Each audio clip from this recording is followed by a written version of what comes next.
Rule that Hlaudi Motsoeneng has also been rescinded. So let's talk this through now with Kate Skinner of the Support Public Broadcasting Coalition. Kate, good to have you in studio with us. First of all, your reaction to the news that Hlaudi Motsoeneng is now without a job. Well, I think it's the most incredible news. I mean, I think we've been wanting this for a number of years, in fact, since the Public Protector's report in 2014. And so to finally have got to the end of the line after so many court processes, and disciplinaries, it's a relief, I think, frankly. Well, let's look at the charges on which he was dismissed. I mean, it's interesting that this all stemmed not from what we initially thought he was going to be hauled over the coals on, but on his media conference at which he publicly spoke about elements or, goings on at the SABC that he was upset about. Well, the thing is that, I mean, I think the issue was that, there were a whole lot of things that were hugely problematic about Mr. Motsoeneng. But the issue is that what we needed was eventually for him to be dismissed. And so whatever the charges were, I think for civil society and for a number of other people, we wanted his reign, a reign of terror to end. And so you're right. I mean, there were a lot of things that came out of the Public Protector's report, about the way he'd managed the SABC, raising his own salary, the fact that he didn't have a matric and that he'd lied about it. I mean, there were a lot of issues. But I think the bottom line for everybody was just, we actually need to move on. We need to have new executives that actually follow the rules and follow good corporate governance practices. I mean, you're making an important point about how the SABC must move forward. We know there's an interim board in place. What's your assessment of the sort of changes that they have begun to make so far? Well, I think that they're very positive. I mean, if you look at all the different things that were raised in this press conference, I mean, extremely positive. Issues around the 90% local content. I mean, that was a hugely problematic, a set of policies because it was implemented immediately. The financial implications weren't looked at. I mean, obviously local content is critical, but not to be implemented, over a period of days. So that's important. What the interim board was saying about that. Issues about covering protests, and the ban on that. Issues around the editorial policy process, which was problematic.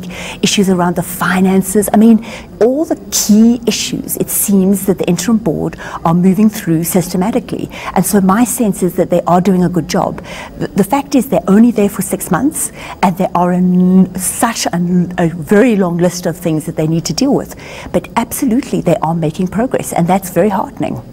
Let's look at this issue of the bailout. I mean, it's clear that that is most likely going to happen, under consideration by the Finance Ministry at the moment. Are you happy for them to be given R1 billion to sort their problems out without any real guarantee of which new regime is going to take over there and how they're going to run it? So it's very interesting that the interim board was talking about a bailout because, I mean, other people have spoken about it being a government guarantee, which means that the SABC has to pay it back. And certainly the last time round, it was a government guarantee, and the SABC in fact paid that money back.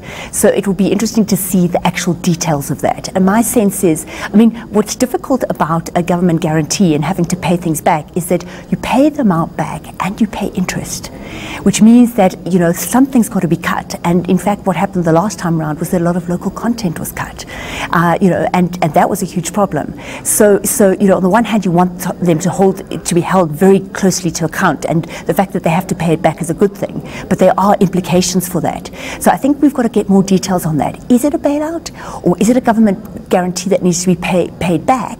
And certainly previously it was a government guarantee that the SABC needed to pay back. Kate, I must ask you about this issue of the tightening of their belts. I mean, fortunately, the good news is private producers have been paid, the SABC staff have been paid, but we're certainly going to see some sort of change in the way the SABC is run, so long as there are budget cuts.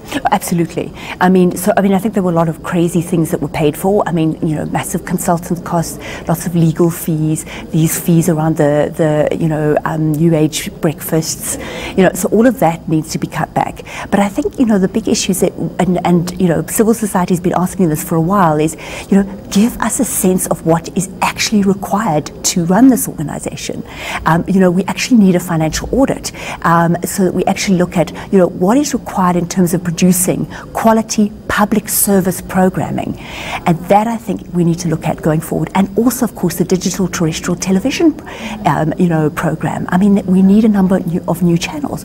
What are the costs of those channels? So I think, this is what the interim board has to look at, the permanent board needs to look at, and obviously Parliament needs to ask a whole lot of questions around those issues, because all of that is critical. And you're right, tightening your belts at a time when you've got to launch a whole lot of new channels, it's very difficult. It is. Very difficult. Let's see how they deal with that one. Kate Skinner, thank you so much for talking to us. Kate Skinner is from the Support Public Broadcasting Coalition.